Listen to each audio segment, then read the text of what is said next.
નમસ્કાર મિત્રો, ફર્ફ education YouTube ચેનલમાં તમારું ફરી એકવાર દિલથી સ્વાગત છે। આજનું આપણે કરંટ અફેર જે 19 જૂન 2025 પ્રશ્ન નંબર 1, વર્ષ 2025માં કઈ એરલાઇન્સે સૌથી વધુ સુરક્ષિત અને પૂર્ણ સેવા એરલાઇન્સનો દરજ્જો આપવામાં આવ્યો છે?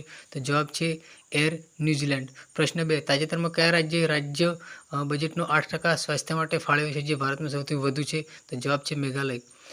પ્રશ્ન 3, તાજેતરમાં કયા દેશે યુનિફાઈડ પેમેન્ટ ઇન્ટરફેસ યુપીઆઈ સેવાઓ શરૂ કરવા માટે ભારત સાથે સમજૂતી કરી છે? જવાબ છે સાયપ્રસ। બરાબર। પ્રશ્ન 4, મે 2025માં ભારતની જથ્થાબંધ ફુગાવા દર ઘટીને કેટલો થઈ ગયો છે? જવાબ છે 0.39। પ્રશ્ન 5, તાજેતરમાં કઈ તારીખે આંતરરાષ્ટ્રીય પિકનિક દિવસ મનાવવામાં આવે છે? તો જવાબ છે 18 જૂન। પ્રશ્ન 6, વર્ષ 2025ના જે સ્કાયટ્રેક્સ વર્લ્ડ એરલાઇન્સ જે એવોર્ડ્સમાં કઈ એરલાઇન્સને દુનિયાની સૌથી ઓછી કિંમતવાળી એરલાઇન્સ શીર્ષ સ્થાન પ્રાપ્ત કર્યું છે? તો જવાબ છે ઇન્ડિગો।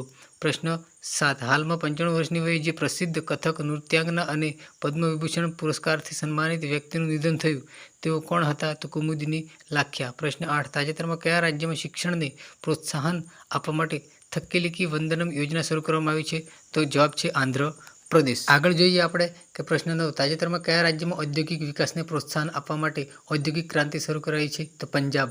પ્રશ્ન 10, નીચેનામાંથી કઈ તારીખે વિશ્વ સિકલ સેલ જાગૃતિ દિવસ મનાવવામાં આવે છે? તો 19 જૂન। પ્રશ્ન 11, વર્ષ 2025માં જે SIPRI રિપોર્ટ અનુસાર જાન્યુઆરી 2025 સુધીમાં ભારત પાસે કુલ કેટલા પરમાણુ હથિયાર છે? તો જવાબ છે 180 જ।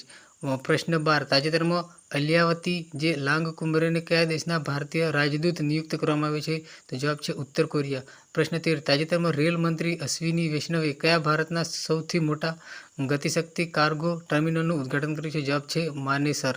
પ્રશ્ન 14, જૂન 2025માં ભારત સરકારની ડિજિટલ ઇન્ડિયા પહેલના કેટલા વર્ષ પૂરા થઈ ગયા છે? તો 11 વર્ષ। પ્રશ્ન 15, તાજેતરમાં કોના દ્વારા આદિવાસી સશક્તિકરણને પ્રોત્સાહન આપવા માટે ઘરને આંબા જનભાગીદારી અભિયાન જે શરૂ કરવામાં આવ્યું છે? તો જવાબ છે જનજાતીય કાર્ય મંત્રાલય દ્વારા। આજના વિડીયોમાં આટલું, હવે મળીને નેક્સ્ટ વિડીયોમાં, ત્યાં સુધી જય હિન્દ, વંદે માતરમ।